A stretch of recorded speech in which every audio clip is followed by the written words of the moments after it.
I So, love so this. do you think that now that MLS and other leagues now have VAR, that's helpful or not? Because Andrew and I were watching what game last night? Oh, the Montreal game, Mhm. where Felipe comes flying into a tackle, Yeah. basically goes studs up on, I can't remember who's. Wanyama. Thank you. Quad gets a yellow, but from the way it looked and the replays showed it from a bunch of angles, easily could have broken his leg. Was given as a yellow. VAR didn't check it. The referee looked like he was talking to whoever in his ear, but it's those kind of like inconsistent, and that's probably just the VAR still, kind of getting worked out. But I feel like we get certain situations that are called a penalty that maybe are a little soft, and there are no calls that you're like, all right, well, that guy just got taken out by a sniper. Got you. Okay, where's the line of, if we want to learn this game, like, we need a little bit of consistency on that end. Got you. So, all right. So now I'll pose. So I like to. So what I talk about is you don't really understand something until you can argue both sides, right? Mm-hmm. So let's argue on the side of VAR and referees. Let's say they are consistent in their calls. You're not consistent in your understanding of the rules. Okay. So let's assume that they're doing everything perfectly. We're not understanding what the rules are, and maybe the rules are something to the effect of like, if VAR can't assess something within 15 seconds of it happening, the default is to allow play to go on, and if we miss something, we'll reprimand the player after the fact, because there's nothing that we can necessarily do. If that's the rule, I'm not saying that is. I'm just saying if that's the rule, then if we had that understanding, we wouldn't be as angry with things that we're missing. We'd be angry if after the game we found out there was no recourse. Then we'd say, okay, that's a failure on VAR because you guys aren't doing the follow-up. So what's the problem in the information chain or the follow-up process? Okay, so that's where one side where we're arguing in favor of the referees and side like that. But then where I fall to the audience in the argument is in saying, well, if that is true or something like that is true, the fact that that is not repeatedly repeated and showcased and highlighted and repeated by the announcers, right, on the board maybe every 15 minutes or so, for enough time for people to understand, the same way in which it takes people a very long time to learn the offsides rule. Right. But the moment you got it, you got it. Mm-hmm. Right? Okay, so that's what we're talking about here. We're really saying, okay, VAR is like offside. It's, right? Everyone says offside is clear and cut, but in the run of play in live, it's not. It is, if anyone says that calling offside in live it is ridiculously difficult. Sideline referees need way more money because you get killed for getting it wrong. It is almost impossible, again, nearly impossible to not get it wrong. Like, it's very, very hard to do. And when you have 40 camera angles that can look at it at super slow-mo and then have a line that draws through the thing, and you're watching the replay, it's very easy from the couch and at home to be like, how do you miss that? What's going on? That's a terrible call. But where I'm in alignment with the audience is I say, at the end of the day, this is what VAR is meant to address and fix. So if the audience can see that it's blatant and obvious and an issue and not correct, then there needs to be a step in the process that educates the audience to understand why, or if you got it wrong and if not. Because at the end of the day, I think people just want to see people take responsibility when they get it wrong, right? Like, a referee will get way more respect in my mind, in my eye, on the field when they can just look at you and be like, hey, my bad, I missed that one. Yeah. I'm not going to make up for it, right? But I'm acknowledging that I made a mistake, I got it wrong, let's continue. When guys are walking around not acknowledging when they get stuff wrong and they're passing the blame or all that, that's when problems arise. So I know we're talking about multiple things and we're tying it together, but I'm trying to use our common experience of soccer to understand that.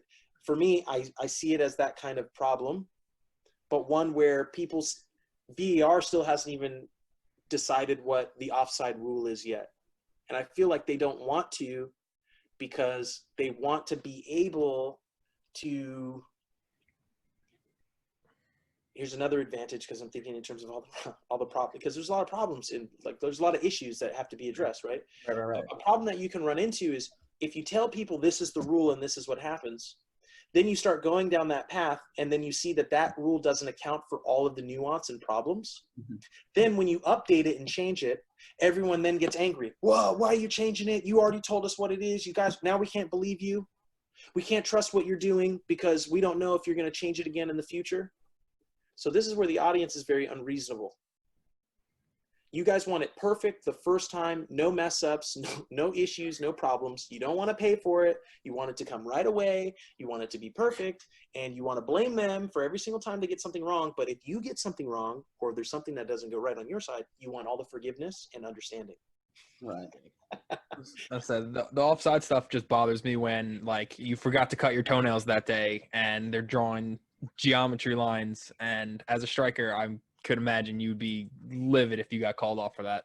Yes, and I think that takes away from the game, because at the end of the day I think tie goes to runner, right? I think if it's close, it counts. And more importantly, I think let the run of play. I know everybody's a little bit different, but for me, I say let the run of play happen. Let the sequence of play end. And if it's a goal, it's a goal. And then you can review and then call offside after the fact, right? If the guy's running offside, I understand when the linesman goes down and then waits and raises their flag and stuff afterwards. I think guys should finish the play because – yeah, I think you should finish the play. I think the job is you allow the referees after the fact to determine if it counted or not, if that's where we're going. That way guys aren't stuck between two minds. Like they're not going 100% because they think there's a call, then they realize it's not offside, then he misses it, then everyone's looking at each other. And I'm going like, you solve that issue if you just tell everyone play the game until the ball goes out of bounds or it goes in the back of the goal. Yeah. And then after that happens – then you can decide if the goal counted or if it didn't count. And if the guys want to draw all the geometry lines on VAR and all that kind of stuff to determine if the goal counts or not, then that's fine. But it has to be the same consistency all the time. And I think one thing that they're missing out on and they're getting wrong is like, I think what I did watch one of the games. The ball hit a player's hand in the box, and there's a penalty. What game was that recently? Was that the Colorado SKC game? Ooh, Colorado SKC. Was that 2 red cards? Oh man, I remember the image and I remember the game, but I think the main issue for it with me was like VAR calls it a handball in the box because the defender jumps to block. The other guy heads the ball, it hits him in the top of the hand, but the ref doesn't see it, and it takes a while until all of a sudden VAR ends up calling him over. They look at it and they say, hey, that's a penalty in the box, right? Those ones get very tricky because you're saying, hey, we're 2 or 3 minutes into the game, then all of a sudden the game stops because VAR says that that's a penalty well after the fact. Yeah. So in those instances, yeah, that's where you have to, now you're coming up with, you're saying, okay, is it better that we play 2 minutes or 3 minutes of the game and then VAR goes and says, hey, that's a yellow, or, you know what I mean, that's a penalty? So then this comes down to the audience. Which would you prefer? Would you prefer that, you know, we're 3 minutes into the game and then all of a sudden we stop it and we come back and we do the penalty? Or are we of the mindset of, if the ref isn't able to see that in the moment and ask VAR, like, to stop it and then have VAR check, then we just chalk it up to like, okay, we didn't see it? Because I think we played the game for a long time without VAR. So I don't know why this is why we get so caught up on stuff now. And except for when I tie back to what we were talking about at the beginning of the conversation, most people are mad only when it doesn't benefit their team. True. Right. When it benefits your team that VAR get it wrong, let me just be quiet. Yeah. And that right there, that's the issue. That's the real issue. That's the problem. Yeah. That's what I call out the audience with too, right? Love you guys. But this is where you're messing up. Because you got to speak up when it's for and against. That's the only way that we actually address it and fix it, unless we all agree that that's part of it. And that's what I like about the game. Hey, sometimes it goes your way, sometimes it doesn't. And when it goes my way, I'm going to celebrate and dance in your face and just say that you're horrible and you don't know what you're doing. You know what I mean? Like, and you suck and my team's the best and we're the greatest. And you're just complaining because we're the greatest. And then I'm going to be super sad and down when it doesn't go my way. So that's what I love about the game. That's what I like about it. I think that's where it is. Mm-hmm. But now we're getting into philosophy and ideology of stuff. And yeah, that's why I say a lot of this stuff we're talking about are very nuanced things, because that's what soccer is, you know? Yeah. One other thing I wanted to add, not to keep going on this topic, because I know there's other things that we wanted to talk about as well, but I know VAR has some things that it needs to work on, but one thing that I do like about it is, in the past, I feel like if a call was made on the field, it's usually the referee making the call, and that's just one perspective of the play. But now with VAR, the referee can make a call on the field, and then you can maybe see other players on the field up in arms, upset about the call, and maybe that's because they had a different perspective of the play. Maybe they got to see something that the referee didn't. And now having VAR, you can take a look from those other perspectives and be like, hey, maybe the referee's perspective wasn't the right one. Now we have an opportunity to look and maybe make the correct call. Okay, I got you on that. So let me throw a wrench in your thinking and let's see how we adapt to that, right? You've got multiple or additional perspectives with VAR now, right? But it's all filtered through one perspective of the guy who's in the booth, right? Right. Okay, he's got multiple perspectives, but he still has his own, and he has his lens that he's looking through. And when you say get it right, again, subjective. What is right? What is right? You know what I'm saying? Because now you're saying, okay, under any circumstances for which the ball hits your hand in the box is a penalty. Accidental, not accidental, hand up, hand, doesn't matter. Grazes it, any of that, right? Getting it right only means if you have the perspective to substantiate what you're talking about. What if I was offside, but none of the perspectives I have show me offside? Then you're saying, oh, he got it right. I said, no, but you didn't. I was offside. I got away with it.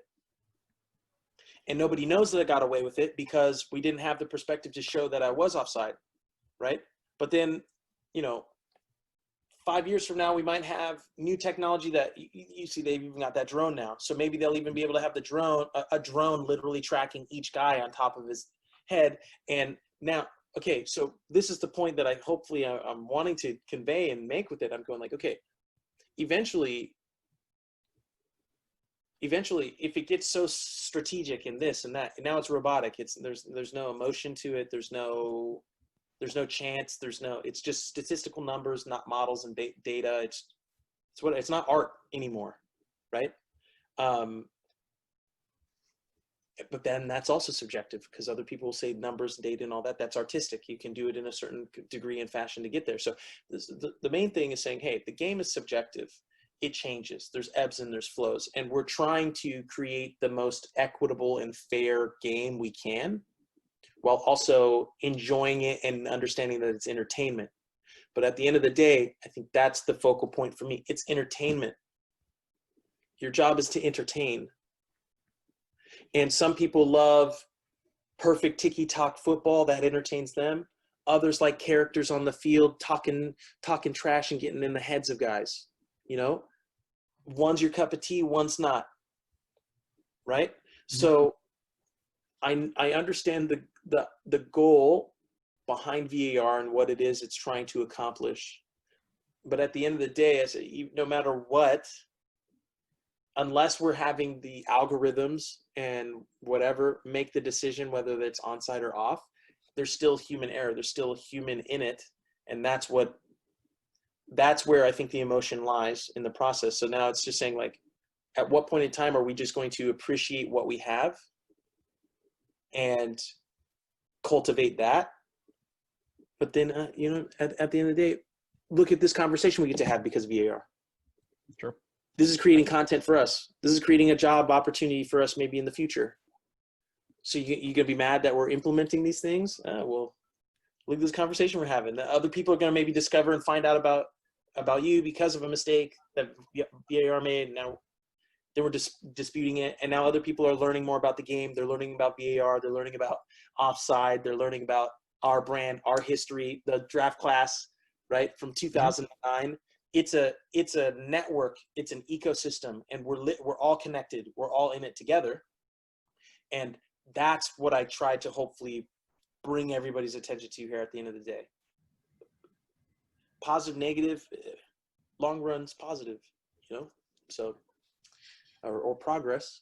I don't know which direction sometimes.